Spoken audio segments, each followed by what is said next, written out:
రాముడు గంగా తీరమున గల శృంగి బేరపురమున తనకు భక్తుడు నిషాదులకు రాజు అయిన గుహుని కలిసికొనను. పిమ్మట రథసారథిని వెనుకకు పంపివేసెను.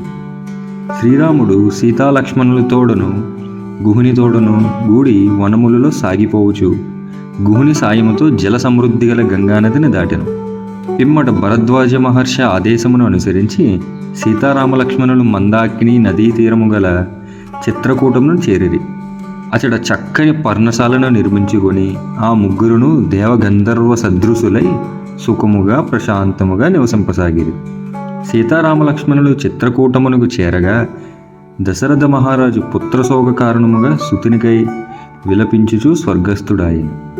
దశరథుడు మృతి చెందిన పిమ్మట వశిష్ఠుడు మొదలగు బ్రాహ్మణోత్తములు రాజ్యాధికారమును స్వీకరింపుమని భరతుని కోరిరి.